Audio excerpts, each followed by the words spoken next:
All right, ladies and gentlemen, I hope you had a wonderful day. The post-election rally continued. All of the Trump stocks kept advancing, and now crypto is going crazy, and we really need to talk about it. So I have a lot to cover. We're going to talk about what happened in the market today, what we are looking at as far as the Trump trades, and please go watch the other videos so you are fully prepared. But the long-duration stocks, the small caps, they are definitely in play, and a lot of the trades we saw last week, they picked up today like nothing happened and are continuing along. So I got a couple of pretty pictures to show you. I have the keys. I have a bunch of different plays. We even made a couple of wild moves today, and then I have everything else you got to look out for the rest of the week. So what I need from you, a thumbs up on the video. Make sure you're subscribed, and if you don't know, we are live Monday through Friday, 30 minutes before open, youtube.com/the stock market.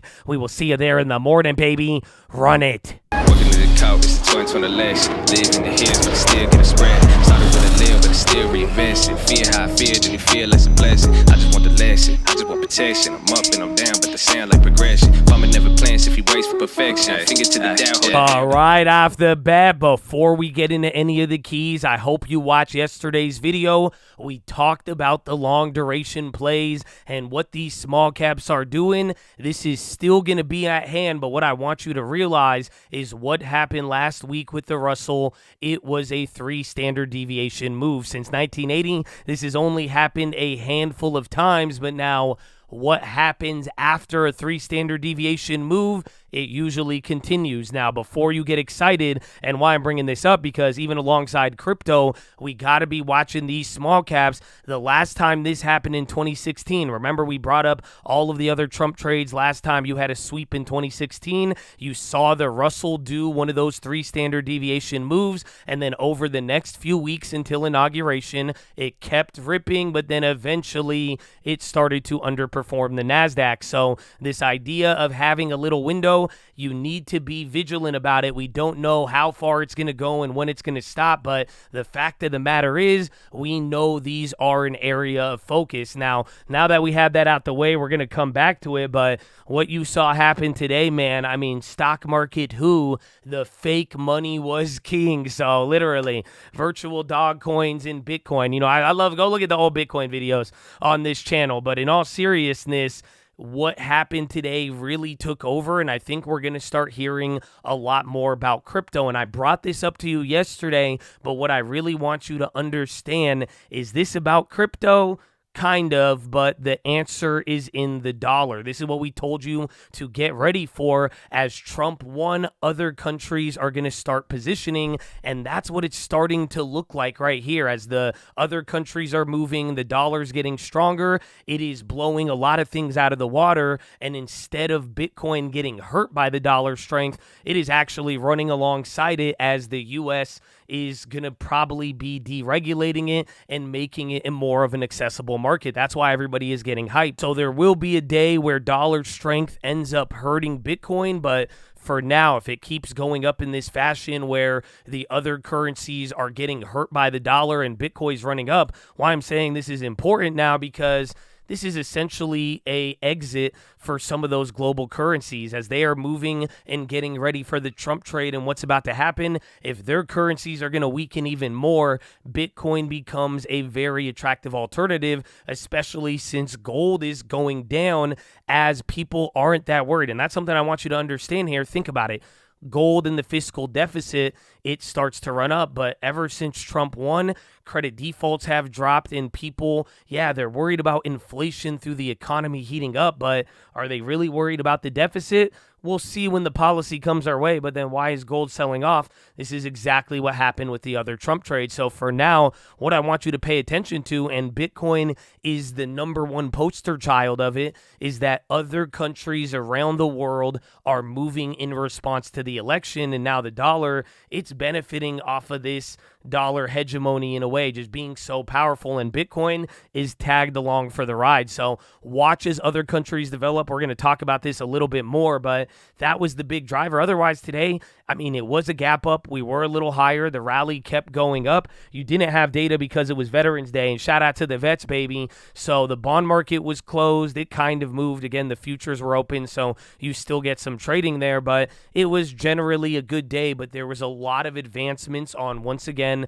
the bank stocks and the plays that would benefit off deregulation. Banks, even Coinbase and crypto, they all went up. Tesla continued to go up, and Tesla, just like crypto, is up. It's like 40-something% just in the last couple of days. That's even the weird part. You'll notice crypto, Ethereum, it's kind of lagging behind Bitcoin, but literally everything's up, believe it or not. Literally go look at from Solana to Bitcoin, Ethereum, XLM, Ethereum Classic, you name it. They're all up about 39-40% in the last 7 days, Bitcoin included. The crazy one, the one who's outperforming, is literally Dogecoin. It's up like 100% in that same period. So all of these names related to the deregulation, even on the market, they had a pretty decent advance. We saw a lot of tech stocks move. Chip stocks in the Big Seven today, they did not go up, but the Russell was up over 1%. The Dow did good, and that's what today really was. It was a rotation. Yeah, it doesn't look like the market really did much, but there was a lot of advancing everywhere else. We definitely widened out, and that's benefit to the Russell 2000 and all those other trades. So like I told you guys in the beginning, this is going to happen for a little bit and pretty much until we find out how things are really going to hold up. The Russell, small caps, and the long duration, they should start moving. And now that leads into the next key here. There's two things you got to be looking for. One, we are hearing more about the appointments. We're hearing everything from Borders-R to EPA. We heard Scott Bessent, that's the guy in the running for the Treasury. He met with Trump over the weekend. There's no confirmation yet, but look into all of these people, and then once we find out who is actually going to be in what position, go look at their past policies, see what they favored, what they didn't favor. That will give you an idea of whether or not they are hawkish or dovish. And then finally, as we move forward, this was a big theme we talked about today on stream. I gave it to you guys on the watch list yesterday. We need to see both who is going to be winning these spots, and that will come as we get through the market. But now we need to watch if the bonds bottom or not. The only thing that's going to threaten this rally and tell you when to sell it is if financial conditions start to tighten. If the bonds don't stabilize, the yields keep going higher, it will be harder and harder to rally. But if you get the bonds stabilizing, everything long duration from REITs down to even ARK, and ARK is already running kind of as an early signal. If we see anything start to level out in bonds, then that's going to give you the Russell, small caps, banks, or REITs, and then you're really going to see broadening out. If that happens, I don't think the mega caps are going to go crazy. They may just hold up, but if the bonds bottom out, that's going to be your green light for everything else, and then we'll see where it takes us and how much heat there is or hype until we get to the inauguration. So watch out for that. That's key number 2. And then finally, I'll leave you with the last one. We do have CPI, but looking at crypto, how everything's playing at this point, I would tell you CPI is oddly enough going to be a non-event this week. I said I doubted it yesterday. After this move, if anything, people may react a little bit, but now we're getting into this weird melt-up mode, event risk. After you get over the events, I think volatility is going to come down. Everybody will punt ahead to the next CPI, and right now the expectations are that inflation will climb up. It's not as if people are coming into this CPI with a low expectation. They think it's going to come up like 0.3 month over month on core. That's pretty high, so it may be easier to undershoot, but even then, whether it's hot or not, people may freak out, but then they're going to quickly look to the next set of data. At this point with Bitcoin, the dollar, and all this stuff I'm telling you about, I really think Japan and whatever the UK and Germany do, they may be more important. Again, even China and how they react, I think you may see opportunity there. And I talked about it today. If you feel like you get FOMO or all these things go crazy and we really are in a risk-on environment and things don't get worse and it actually gets better, you're going to watch a lot of lagging opportunities overseas, and after they sell off initially from Trump, they are all going to be a buy, so keep your eyes out for that. But as far as everything else, we'll just take it into the rest of the week. Already an exciting start. Before you know it, we get that data on Wednesday, but it should just be general guiding us up into the holidays, and little by little, we'll get more info, and we'll just see where things settle by the inauguration. But now, let us get into the plays. So, right off the bat, I got a couple of different plays, and I made a play on a few of them, but the first one, this was my first play today, and it's Citi. So this is a big bank, but it is lagging, and I went for the play today. Again, banks were looking good. Some of these names that have value, they started to tick up, and they're about to break out. And I was looking at even Square and some other ones. We're going to talk about them, but I said, you know what? The plays were kind of cheap. I did go really far at the money, but the thing that turned me onto it was simply the banks are the number one winner since Trump has won, and this is one of those mega banks that it hasn't broken out from like even 2020. So Citi is really lagging. I'm thinking from now until January, even March, there will be an opportunity as long as there's not a wrench thrown into all of this, and they have had decent earnings, so I want to ride that one out. I'll go over the play there in a little bit, but in general, if you could get cheaper financial plays, I think a lot of them are expensive, but if you could find the cheap ones, they could be good, because even those KREs, they're up like 500%. That's like 13 cents into almost $1 now at this point. It is pretty wild, so I like the bank still, and the market round two, even alongside crypto deregulation, it has been loving all of them, so we'll go over that play here in a second. That is play number one. Then play number two, like I showed you guys that chart there in the beginning, the Russell and IWM, it is already up a lot, and it has been leading, but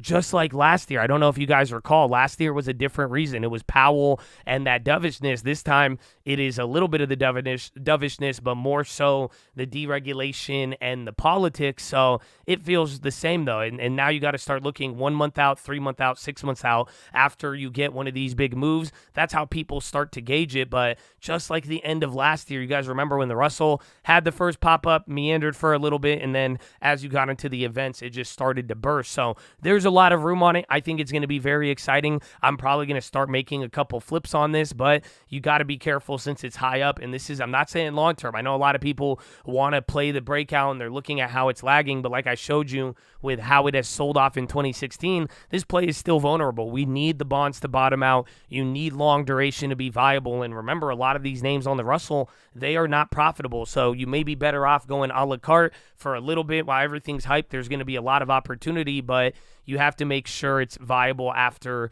pretty much the inauguration. So don't fall in love with it, but definitely going to be keeping my eyes out for that. That is play number two. And then finally, play number three, Square and AFRM. So Square this morning, I wanted it. And why? Because it's a fintech. It's part of the financials deregulation. They should even benefit. Square and PayPal, and they got to upgrade this morning. It was up like 1 or 2%. And then within like 10 minutes, the stock is up like 8. So I missed out on that. That's why the cities, they didn't go as crazy, even though it was up and breaking out. So I decided to go for that instead. But I like Square. If it has one of those weird pullbacks, even alongside PayPal, that could be a good play to flip. And then AFRM, why I like this, man, I think it has a very interesting value coming into the holidays. Not only is AFRM a financial, and they could benefit not only off lower rates if we actually get that with the rate cuts, but more so financial deregulation. And then don't forget, just a year ago, remember when everyone's like, buy now, pay later, Thanksgiving, it was a record, even though things weren't so hot.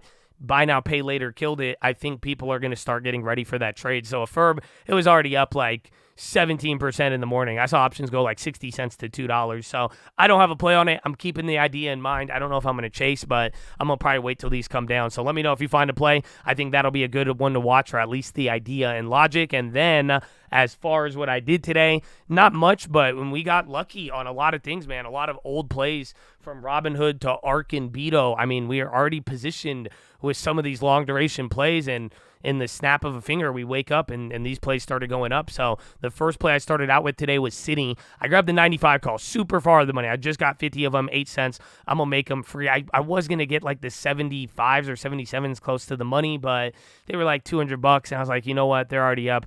Let me get a lot of quantity and just make them free. But like I told you guys, I want to get closer to the money. I would even suggest you do. There was even that Newmark play. If you were live, if you got close to the money, you got like 100, 200%. One above it, the play didn't move at all. So try, depends on it. I mean, you're going to either risk quantity or price. So, but if these movements and we're getting swing trades, some of these closer money ones, especially if they're not overpriced, they could actually be a way better deal. So watch out for that. But that was the first play I made. And then my ARK plays, I don't know if you guys remember, we have ARK plays. I bought these a couple months ago. We flipped a lot of the other ones. Remember, we hit like a 3,000%er on ARK at the beginning of this year. We had some other ones. I bought these a couple months ago, but they popped up. They went up over 100%. I had 10 of them. I sold half of them out at 52 cents, got my money back. Now I have free ARC 72 calls until December. And then you remember Robinhood, I had a terrible play on it.